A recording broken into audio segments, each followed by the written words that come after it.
ঠিক আছে, পারফেক্ট। আপনি ওখানে গিয়ে তারা আচ্ছা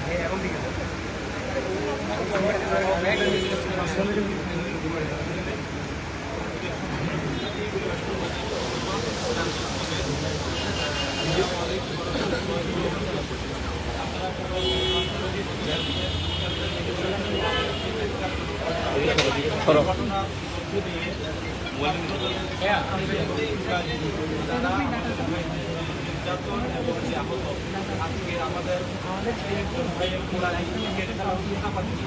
এই ভাইকে দেখার জন্য আমাদের মাঝে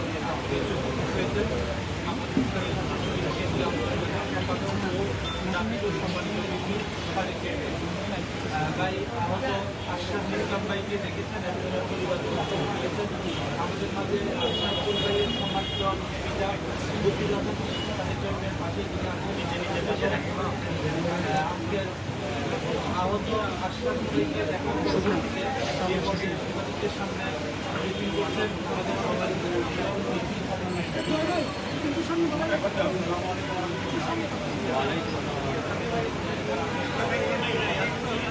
আমাদের বলেন না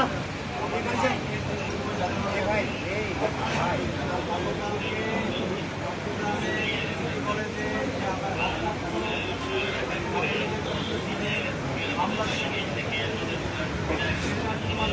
আমাদের বংশাবলীর কাছ থেকে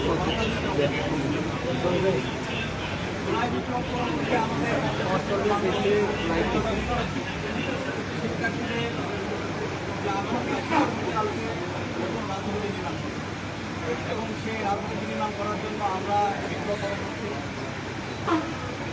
আজ পর্যন্ত আমরা সেটা আমাদের কাছে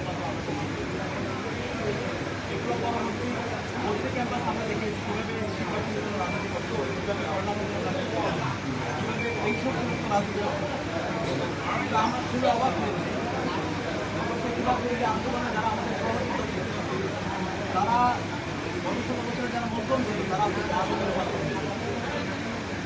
গতকালকে ছাত্রদলের সন্ত্রাসীরা প্রথমে আমাদের দলের শিক্ষার্থীদের উপর হামলা করে ছাত্রশিক্ষার্থীদের উপর হামলা করে শিক্ষকদের উপর প্রথমে হামলা করে এরপরে প্রতিবাদে যখন শান্তিপূর্ণভাবে ছাত্র শিবিরের নেতাকর্মীরা শিক্ষার্থীদের সাথে নিয়ে যখন শান্তিপূর্ণ পরিবার সমাবেশ করছিল সেখানে ন্যাক্কারজনকভাবে চাপাতি দিয়ে রামদা দিয়ে দেশীয় অস্ত্র দিয়ে ন্যাক্কারজনকভাবে হামলা করে এবং সে হামলায় আমাদের ওয়ার্ড সভাপতি ছাত্র শিবিরের ওয়ার্ড সভাপতি আশরাফুল ভাইকে গুরুতরভাবে আহত করে তার মাথায় আঘাত করা হয়, তার বুকের মধ্যে আঘাত করা হয় এবং আপনারা দেখতে পেয়েছেন যে ছবি দেখেই সারা বাংলাদেশের মানুষের হৃদয়ে রক্তকরণ হয়েছে।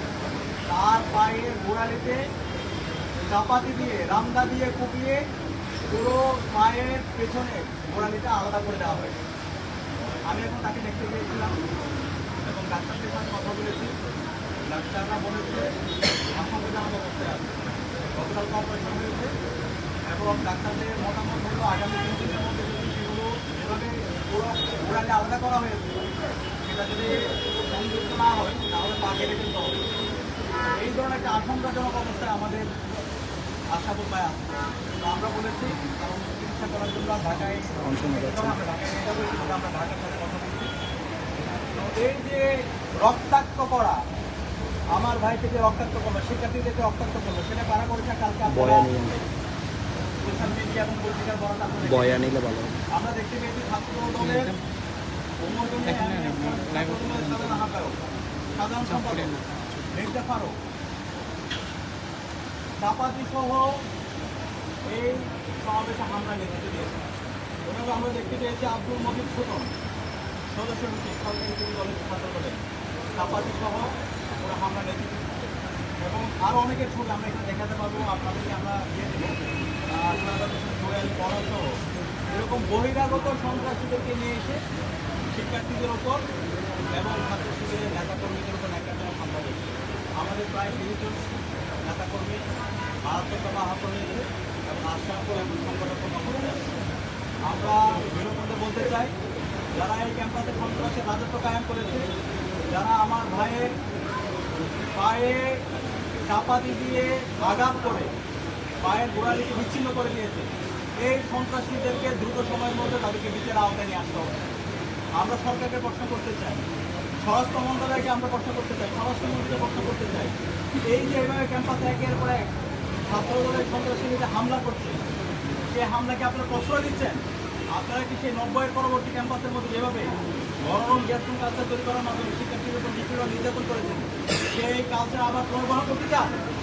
সেটা যদি করতে চান তাহলে আপনারা পরিষ্কার করেন, তাহলে আমরা সেভাবে আপনাদের জন্য করব। আপনারা খুশির কথা বলবেন, আবার সন্ত্রাসীদেরকে লেলিয়ে দিবেন শিক্ষার্থীদের বিরুদ্ধে, সেটাই জুলাই পরবর্তী বাংলাদেশে হবে না। আমরা আজকে এই চট্টগ্রামের পুলিশ সুপারের সাথে আমরা কথা বলবো এবং তাদের কাছে আমরা অভিযোগ করতে দিব। একই সাথে এখানে বিভাগীয় কমিশনার আছে, তার সাথে আমরা কথা বলবো, আমাদের সকল ডকুমেন্টস এবং এভিডেন্সগুলো আমরা দেবো। আমরা আশা রাখবো দ্রুত সময়ের মধ্যে এই ছাত্রদলের সদস্যদেরকে অ্যারেস্ট করে বিচারের আওতায় নিয়ে আসা হবে। আমরা ক্যাম্পাসগুলোকে শান্তি চাই, ক্যাম্পাসের শিক্ষার্থীদের আমরা নিরাপত্তা চাই, আমরা একটা নিরাপদ ক্যাম্পাস